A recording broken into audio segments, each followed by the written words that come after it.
Hello students, welcome to all of you in the Knowledgist. Myself Kirandeep Garg. आज मैं आपके साथ बैंकिंग एंड फाइनेंशियल अवेयरनेस का MCQ का सेशन नंबर 3 लेकर आ रहा हूँ। क्लियर? आज के सेशन में अभी तक हम एमसीक्यू के 2 सेशन डिस्कस कर चुके हैं और आज का सेशन आपका एमसीक्यू सेशन 3rd। और आज के सेशन में हम डिस्कस करेंगे टोटल आपके साथ 8 एमसीक्यूज। क्लियर? और आज के हमारे एमसीक्यूज नंबर है 13 to 20। क्लियर? जो ये मैं आपके एमसीक्यूज डिस्कस कर रहा हूँ, जो आपके 2021 में जो भी आपके एग्जाम्स होने वाले, जैसे presently RRB scale 2, scale 3, RRB PO, RRB clerk, SBI PO, SBI clerk, IBPS के सभी भी एग्जाम्स के लिए ये वाले जो आपकी सीरीज है बहुत ज्यादा बेनिफिशियल रहेगी। इसमें हम आपका स्टैटिक और करंट दोनों तरह के बैंकिंग और फाइनेंशियल अवेयरनेस डिस्कस कर रहे हैं। Basically the level in the exam little bit differs as per the post, like scale 2, scale 3 little bit higher level, but how this video helps you, ये video आपको कैसे help करेगी, because we will discuss in detail all the concept after discussing the question, so that you can easily attempt the question in your exam whenever they ask questions from that field. Clear? So let's start our today's session. Before moving that, first of all, for any test series you can visit our website test.knowledgeist.in. Clear? So you can practice all your tests on this website here. Clear? Now move to the question number 13 and first question of our today's session. Which of the following regional rural banks which of the following regional rural banks is sponsored by Indian Bank? We have to find that इनमें से कौन सा bank है जो Indian bank के द्वारा sponsor करा गया। जैसे कि हमें पता है कि जो रीजनल रूरल बैंक है इसमें 3 का शेयर होता है, central, state and sponsor bank. Clear? तो ये आप लोगों ने बताना है कि सेंट्रल का कितना शेयर होता है, स्टेट का कितना शेयर होता है एंड स्पॉन्सर बैंक का कितना शेयर होता है। तो अब हमसे यहीं से पूछा गया, जो आरआरबी बने थे आपके कब बने थे? आरआरबी एक्ट 1976, और ये वैसे कब से स्टार्ट हो चुके थे? 2 अक्टूबर 1975 से आरआरबी आपके स्टार्ट हो चुके थे। क्लियर? तो जो आरआरबी है एक कब किस इनमें से कौन सा आरआरबी है जो स्पॉन्सर्ड बाय इंडियन बैंक? आपके पास 5 ऑप्शन है आपकी स्क्रीन के ऊपर। उत्तराखंड ग्रामीण bank, Nagaland rural bank, Jharkhand राज्य ग्रामीण बैंक, आंध्र प्रदेश ग्रामीण विकास बैंक, तमिलनाडु ग्रामा बैंक। क्लियर? सो हम में से आपने बताना जल्दी जल्दी, आप कमेंट सेक्शन में आंसर करके बताइए कि इसका आंसर क्या आएगा। तो इसका आंसर क्या आएगा? तमिलनाडु ग्रामा बैंक। क्लियर? तमिलनाडु ग्रामा बैंक जो आपके इंडियन बैंक के द्वारा, देखो इंडियन बैंक का हेडक्वार्टर कहां पर है? इंडियन बैंक का हेडक्वार्टर आपका चेन्नई में है। क्लियर? 2 ही बैंक है जिनका हेडक्वार्टर चेन्नई में आता है, दोनों इंडियन से स्टार्ट होता है, एक इंडियन ओवरसीज बैंक और एक आपका Indian bank. Clear? IOB and Indian bank, इन दोनों का हेडक्वार्टर आपका चेन्नई में ही है। क्लियर? तो इसका आंसर क्या आ जाएगा? तमिलनाडु ग्रामा bank. Tamil Nadu Grama bank is sponsored by the Indian Bank. All the other banks which are given in option here, like Uttarakhand Gramin Bank is also sponsored by SBI, Nagaland Rural Bank also sponsored by SBI, Jharkhand Rajya Gramin Bank also sponsored by SBI, and Andhra Pradesh Gramin Vikas Bank also sponsored by SBI. This is the only bank which is sponsored by the Indian Bank. Clear? Hope this question clears to all of you. Now move to the next question, question number 14. Very easy question. What is the tagline of Kotak Mahindra Bank? We have to find out what is the tagline of Kotak Mahindra Bank. Before discussing the option, you have to answer basically this tagline of which bank, this tagline of which bank, this tagline of which bank, this tagline of which bank, this tagline of which bank. Clear? आप में बताना है कि कौन से bank की tagline है। Clear? जल्दी जल्दी आप कमेंट सेक्शन में अपना आंसर बताइए और हम आंसर की तरफ बढ़ते हैं। So let's make money simple. This is the option number 4. Clear? This is the answer. Basically this is the tagline of Kotak Mahindra Bank. Clear? This is the tagline of Kotak Mahindra Bank. Little bit discussion regarding that about Kotak Mahindra Bank. It is India's first non-banking finance company which is converted into a bank. Clear? ये India का सबसे पहला NBFC है जो bank में convert करा गया, और इसकी स्टैब्लिशमेंट कब करी गई? Established in the year 1985, headquarter is Mumbai Maharashtra, tagline is let's make money simple and MD and CEO is Uday Kotak. Clear? MD and CEO is Uday Kotak. देखो ये तब से यही इसके एमडी एंड सीईओ रह रहे हैं, बट रिसेंटली आरबीआई ने एक रूल बना दिया कि कोई भी कंपनी बैंकिंग का, प्राइवेट हो या गवर्नमेंट हो, मैक्सिमम टेन्योर कितना हो सकता है एमडी एंड सीईओ का? 15 ईयर्स। क्लियर? 15 ईयर्स। ये from the last 35 years, sorry from the last आपके 35 ईयर्स यही आपके एमडी एंड सीईओ रह रहे हैं उदय कोटक बैंक के। Clear. Now move to the next question, question number 15। what does you stand in the Umang app? Basically एक Umang app launch करी गई थी ministry of education electronics and information technology के द्वारा। कब? 2017 में। और उसमें जो उमंग ऐप थी उसमें यू का क्या मतलब था? Urban, Unnat, unified, Ujjwal and unique. जल्दी जल्दी आंसर बताइए, क्या आंसर आएगा? Please tell fast what is the answer of this question. We have 5 options, urban, Unnat, unified, Ujjwal and unique. So umang mein basically U stands for unified. Clear? U stands for unified. Now we will discuss complete full form of umang. Umang basically means unified mobile. Clear? Unified mobile application for new age governance. Clear? Unified mobile application. Unified mobile application for new age governance app was developed by the Ministry of Electronics and Information Technology, MIETY.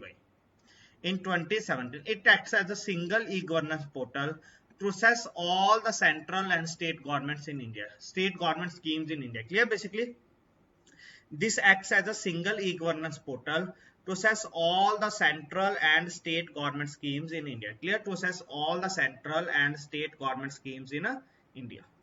Now move to the next question, very very important question. Now we will discuss regarding questions current awareness. Clear? Current banking awareness. Clear? So which public sector bank? Clear? Which public sector bank partnered with the Switch On Foundation? Which public sector bank partnered with the Switch On Foundation in April 2021 to set up first loss default guarantee fund? Clear? First loss default guarantee fund that provides collateral free loans to small and marginal farmers for buying solar pumps. Clear? That provides collateral free loans to small and marginal farmers to buy for buying solar pumps. First option is Canara Bank, State Bank of India, Union Bank of India, Punjab National Bank, Indian Bank. So please tell which of the following is the correct answer of this question. देखो basically एक government की scheme भी थी, एक government scheme कुसुम scheme.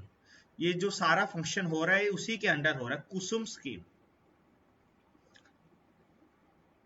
इसके regarding हम already discuss कर चुके हैं आपके रेगुलर सेशंस में, तो हम देखते हैं। बेसिकली इसका आंसर क्या जाए? Punjab national bank. Clear?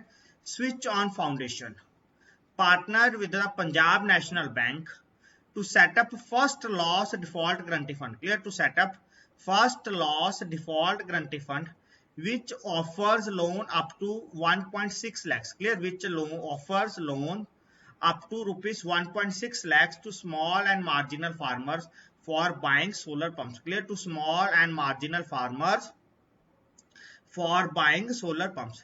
It is a first of its kind. It is a first of its kind agreement between a private non-profit organization and a public sector bank to fund a guarantee fund. Clear? To set up a guarantee fund. Clear?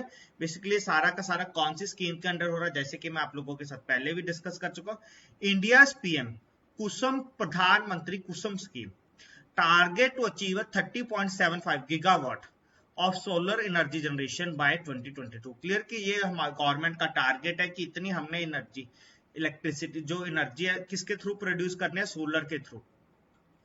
तो उस target को fulfil करने के अलग अलग banks के द्वारा अलग अलग स्कीम्स निकाली जा रही है। क्लियर? कि कस्टमर इस चीज की तरफ अट्रैक्ट हो। पहले सब्सिडी भी कॉन्टिन्यूसली दी जाती थी, अब सब्सिडी काट कर ही डायरेक्ट आपको नॉर्मल रेट्स के ऊपर है सारे आपके सोलर इक्विपमेंट्स अवेलेबल है। क्लियर?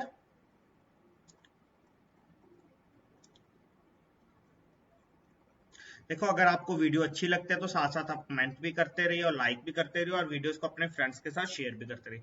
जैसे कि पिछले कुछ वीडियोस का मुझे आप लोगों की साइड से काफी अच्छा रिस्पांस आ रहा है और एक्सपेक्ट करते हैं कि आपको वीडियोस अच्छी लग रही होगी। अगर आपकी साइड से कोई फीडबैक होती है, तो अगर आपकी किसी स्पेसिफिक टॉपिक की डिमांड होती है तो वो भी आप कमेंट सेक्शन में बताते रहिए, हम वो भी आप लोगों के साथ डिस्कस करते रहेंगे।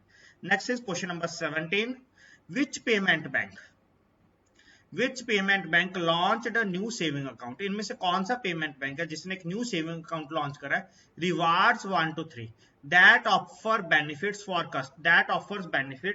for customers for their digital transaction। देखो इनमें से कौन सा पेमेंट है जिसने एक न्यू सेविंग अकाउंट स्टार्ट करा, बेसिकली क्या नाम है उसका, rewards 1 2 3, basically that offer benefits for customers for the digital transaction. तो आपके पास 5 ऑप्शन आते हैं, payment Paytm bank, Paytm payment bank, second is Airtel payment bank, third is NSDL payments bank, Jio payment bank, Fino payment bank. Presently Fino payment bank is not, Fino is basically converted into the scheduled commercial bank. Clear? So we have only 4 options, payment, Paytm payment bank, Airtel payment bank, NSDL payment bank, Jio payment bank। तो इसका answer क्या आ जाएगा, Airtel payment bank. Clear? Airtel payment bank. Airtel Payment Bank announced its new saving account, Rewards 1 2 3, which offers benefits and values to customers when they transact digitally using the bank account. Clear? When they transact digitally using the bank account. Now we have to discuss some important points regarding the Airtel Payments Bank. Basically, it is the first licensed payment bank. Clear? The Airtel Payment Bank is the India's first licensed payment bank. It was established on January 2017 by Bharti Airtel. Its headquarter is in New Delhi. Clear? कब establish करा, जनवरी 2017 में Bharti Airtel के द्वारा, और इसके headquarter कहां पर है, न्यू दिल्ली में है। Clear? Next question number 18, very very important question. What does FIRC stands for with respect to the RBI? Clear? FIRC की फुल फॉर्म क्या है with respect to the RBI? तो जल्दी जल्दी अपना आंसर कमेंट कर दिए। आपके पास 5 ऑप्शन है। First is financial investment risk clearance, second is foreign institutional registration certificate, third one is financial institutional risk controller, fourth one is foreign inward remittance certificate, fifth one is free international remittance clearance। तो जल्दी बताइए कि इनमें से चारों पांचों में से कौन सा आपका आंसर बनेगा, और थोड़ा बहुत देखते भी इसका मतलब क्या होता है। क्लियर? तो इसका आंसर क्या आ जाएगा, सबसे पहले FIRC stands for foreign inward remittance certificate. Clear? Foreign inward remittance certificate। Clear? So it refers to, basically it refers to a document which acts as a testimonial। Clear? It refers to a document which acts as a testimonial for all the inward remittance entering to India from abroad। Clear? Basically it acts as a testimonial for all the inward remittances entering to India from abroad। Clear? Entering to India from abroad। Guidelines for FIRC are issued by the RBI and FEDI। Clear? Basically guidelines किसके द्वारा issue करी जाती है, FIRC के with respect to RBI के द्वारा और FEDI के द्वारा। FEDI की फुल फॉर्म क्या है, foreign exchange dealers association in India. Clear? Foreign exchange dealers association in India और आरबीआई मिलकर दोनों इसके विद रिस्पेक्ट टू गाइडलाइंस आपके सामने इशू करती है। Clear? Now move to the question number 19, important question. Which bank recently executed its first secured overnight financing rate? Clear? SOFR. This full form is also important. SOFR full form is also important. Secured overnight financing rate। कौन सा bank है जिसने execute करा, executed its first secured overnight financing rate linked trade borrowing transaction with American lender Wells Fargo Bank। Clear? जिसने अपना trade किसके साथ link कर दिया, linked trade borrowing transaction with American lender Wells Fargo bank. आपके पास 5 option आते हैं, yes bank, state bank of India, HDFC bank, Canara bank, axis bank. तो इसके बारे में देखते हैं इसका आंसर क्या आएगा, जल्दी जल्दी आप कमेंट सेक्शन में बताइए। इसका आंसर आ जाता है yes bank. Clear? Yes bank. On April 6, 2021 yes bank executed it's first secured overnight financing rate. Clear? Yes bank executed it's first secured overnight financing rate linked trade borrowing transaction from American lender Wells Fargo Bank। Basically SOFR and SONIA, SOFR and SONIA basically sterling overnight interbank average rate are the two popular alternatives rates to the global benchmark interest rate। Clear? Basically जैसे आपका Liber होता है वैसे ही ये है। Clear? Liber अभी phased out हो चुका है। Liber basically London interbank offered rate which will be phased out by the end of 2021। तो प्रेजेंटली आपके SOFR SONIA। Clear? SONIA recently काफी ज्यादा एग्जाम्स में पूछा जा चुका है। इसकी फुल फॉर्म क्या है, sterling overnight interbank average rate. Clear? Sterling overnight interbank average rate. Next question, last question of our today session. Any NBFC, clear? Any NBFC, non-banking financial company, can be converted into a small finance bank. Clear, कोई भी एक NBFC उसको convert करा जा सकता है small finance bank में with a minimum paid up capital of ₹100 crore. कितनी उसकी मिनिमम पेड अप कैपिटल चाहिए उसको कन्वर्जन के लिए? ₹100 crore. However they need to increase the minimum net worth to dash within 5 years। But उन बैंक्स को अपनी मिनिमम जो नेटवर्थ है वो इंक्रीज करनी पड़ेगी कितनी अमाउंट तक? आने वाले 5 सालों में। Clear, with in 5 years। First is 200 crore, second is 500 crore, third is 150 crore, fourth is 250 crore, fifth one is 750 crore. तो जल्दी जल्दी बताइए कि इसका आंसर क्या आएगा? आपके कमेंट सेक्शन में बताते रहिए तो हम डिस्कस करते हैं। इसका आंसर आएगा जाएगा 200 crore. Clear, 200 crore. So any non banking financial company can be converted into a small finance bank, clear, can be converted into a small finance bank with a minimum paid up capital of ₹100 crores। clear, basically minimum paid up capital कितनी चाहिए उसकी? 100 crores चाहिए।